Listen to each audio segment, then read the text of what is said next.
have the Cosell bite. All right, the Blaze and Fry brought to you by Chili's. $3, 3 for $10 deal. I'm sorry. Make your pick, starter, entree, Coke. $10, that's it. Chili's, 3 for $10 deal. There's my Blaze and 5 picks. You know, it is interesting. As Aaron Rodgers in Green Bay faced Tom Brady and Belichick this weekend, there's a lot of talk, geez, what if Aaron Rodgers had Belichick? And I've thought about that too. But, you know, it is often interesting that you think his former coach, Craig Rigsby, was quoted saying, it's limitless. Belichick and Josh McDaniels done crazy stuff with Aaron. He has all the intangibles. He has better arm talent. But, you know, there's a lot of times you think stuff's going to work. I'll give you an example. In the history of the NBA, the best center in the league joins the Lakers. It always works. Kareem, Wilt, Shaq, it worked every time. Dwight Howard came to the Lakers. He was a 20-point, 15-rebound guy. He was the NBA's best rebounder, shot blocker, engaging personality to the number one brand. Kobe was at the end of his prime, but still very good. And they had an offensive-leaning coach, and Steve Nash was coming. And the Lakers had a chance. It was a disaster. The personalities didn't work. And Dwight Howard was a perennial all-star when he came to the Lakers, and his career ended. It was a disaster. Peyton Manning and Tony Dungy. You know, people didn't know how it would work. Peyton's intense and rigid and bossy and tough to deal with. And Tony Dungy's like almost like a pastor. He's laid back. And would he be overwhelmed by Peyton Manning's personality? And it was actually a perfect marriage. Chip Kelly and Michael Vick on paper was going to work. It didn't. Chip Kelly and Nick Foles on paper should never work. And it was actually bizarrely successful.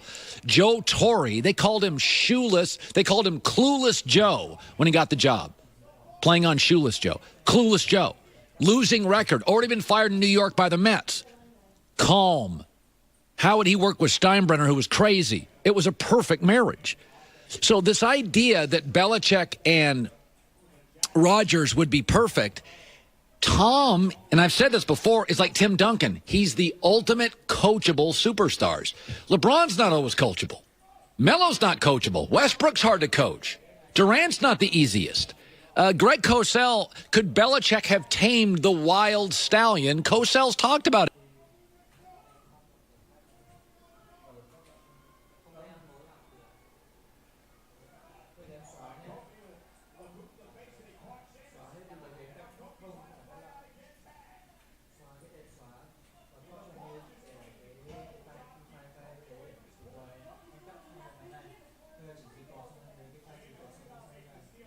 Oh, I've always found him tough to evaluate. So this idea is that they'd have a perfect marriage. Listen, man, it's just like, Joey, we've talked about this. It's like people.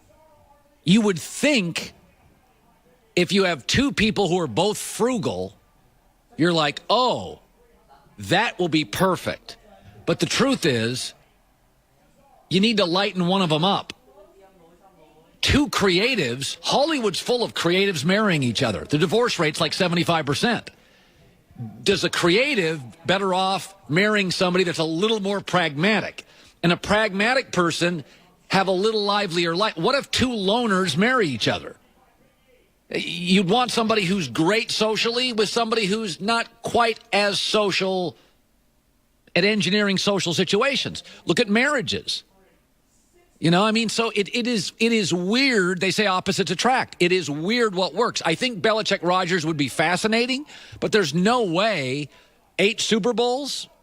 I don't know. I think Brady's talent's better than anybody admits.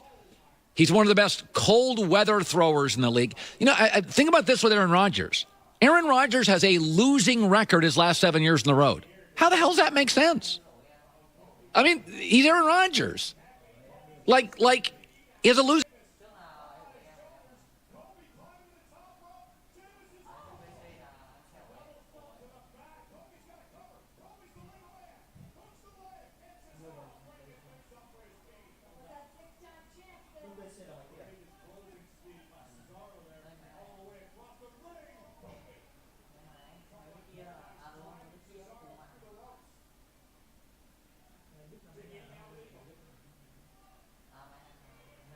Engineer a relationship with Kobe. This idea that great player, great coach. Phil Simms once said something about Bill Parcells. I think Bill Parcells and Aaron Rodgers, oil and water. Oil and Parcells would have struggled with Aaron Rodgers. Both super smart guys. But Phil Simms once said this. He said, I was a perfect quarterback for Parcells. I was every bit as smart as him, but I didn't need to tell him I was. Aaron tends to be smartest guy in the room, and he lets you know it. So, this idea, I think Aaron could very well be with a very perfect coach for him that pushes Aaron, but reins him in, and is kind of a candid, McCarthy's got no BS with him. No BS with him. We all thought Gruden and Derek Carr was going to be great. It doesn't work. Jack Del Rio and Carr, it's never been better. Jack Del Rio and Derek Carr worked.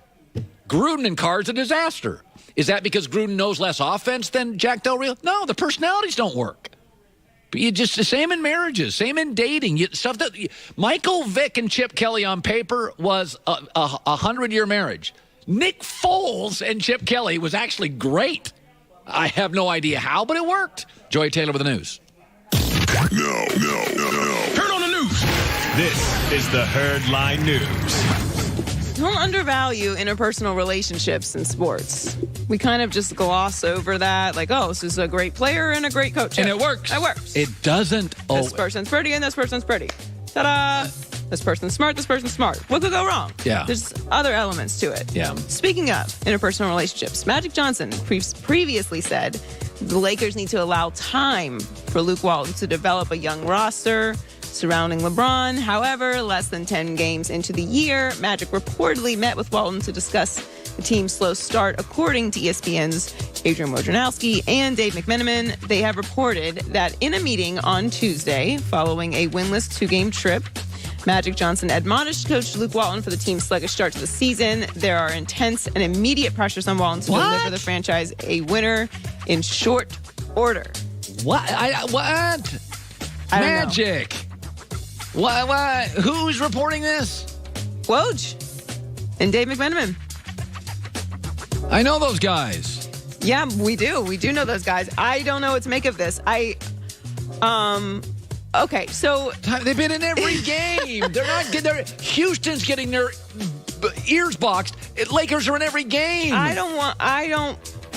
Look, I had no expectations of the Lakers having a fast start to the season. That's not what LeBron does when he goes to a new place. Lakers are not. They start slow. Yes. They have a young team. Yes. They've got to, you got to let it simmer a little bit. They've played playoff teams. Don't rush the sauce. Every time they played a team, they should have beaten Phoenix, clobbered them. Should have beaten Dallas, won. Every game they should have won this year, they've won. I just don't know what the need for panic is. Like, I understand that this is Los Angeles and there's a certain standard, but you can't let history dictate reality. Like, right now, today, you have a young team with some veterans sprinkled in. And no elite three-point shooters, including LeBron. You have no other elite shooter. You have to let this chemistry work itself out and let these guys figure out what's going to work for them. There's so much. This is the beginning of the season. Why do you need to win now? Yeah. I'm not saying let this go off the rails, but you've got to allow some time for some bumps and bruises. And a lot of these guys need to learn how to win. Well, a lot of them have to learn how to play with LeBron. It takes a while. But not just play with LeBron. Say LeBron retires after his time here in LA. They still have to have a team after that, and some of these guys were he's not going to retire. To be okay, but maybe he's not with the Lakers necessarily. Well, he's going to be with the Lakers for 4 years, but right. But I'm saying you need to build this young team up. Yeah, there's no need for panic. There's no need to overreact and start pushing to win right now. It's the beginning of the season. It's dumb. I'm done with that story. It's dumb. Jesus, it's like 7 games into the season. There's just no need for it. All right, so Aaron Rodgers, Tom Brady, dun dun dun. Everyone's talking about it. We've been talking about it all week, and it's a very exciting matchup. And you know who else is very excited? Who? Packers great Brett Favre. It was an epic matchup. But, from a fan standpoint, this is what you look forward to seeing. Bird, Magic Johnson. A great pitcher against a great hitter. This is one of those games that, the ratings will be sky high, and rightfully so. Both quarterbacks are as good as any that's ever played the game, and totally different in styles. I don't know who I give the nod to or the advantage to. Both teams, I'm sure, and both fan bases love their chances. You know, we are obviously billing this as Rodgers versus Brady. And then you start, comparing, like, it's the GOAT conversation and the Michael Jordan commercial and how Brett Favre's talking about it, two different styles. We're really talking about them like they're boxers. It's kind of disregarding the fact that they have a whole other team around them that's got to perform. Like, is this going to come down to the two of them and all the spotlight's going to be on them? But there's some other factors here. There's something that's not being discussed. I haven't heard it. Maybe, Joy, it's been discussed, is Clinton Dix. The Packers just traded him away. He's a great safety. The way to slow down Gronk, and Kansas City did this last year, is put a great safety. Linebackers are too slow for Gronk. Corners are too small. Clinton Dix is one of the 3 safeties in the league that can cover Gronk, and they just traded him away. And Green Bay's going to move, I think, a corner in that position. Like, I understand the trading deadline, but Clinton Dix, a really strong safety, is about the only way to defend Gronk and take him out. The Chiefs with Eric Berry did this last year, took him out of the game.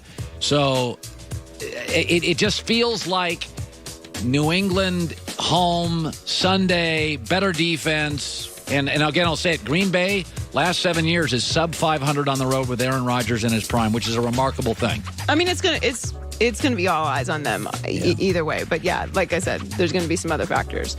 All right, so Nick Saban. Someone called into Saban's radio show last night and decided to ask the Notorious Grump.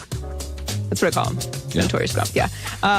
What his plans are for the coin toss Saturday night against LSU. All right. And here was his answer. Well, to be honest with you, I hope we elect to kick ass is what I hope we do, but... You snuck a little joke in there. This is a huge game. It's probably the best game of the season. Bama, well, it's the big... Yeah, I think Alabama's going to win comfortably, but it's... Comfortably? I think Alabama's really good. And I think LSU, it's classic LSU, NFL bodies everywhere, can't throw the ball consistently, run-oriented, and good luck running the ball against Nick Saban. I mean, this conference right now is... Are you willing to put some Baker moneymaker on that? I don't bet college games, but I feel like Alabama, it's going to go on the road. It'll be a really, really fun first half. All sorts of NFL athletes all over the field. But in the end, I get a significantly better vertical passing game and the better coach. Well, a lot of good football this weekend. Yeah, there is actually a lot of good football. Joy with the news. Well, that's the news. And thanks for stopping by. The Herd Lie News.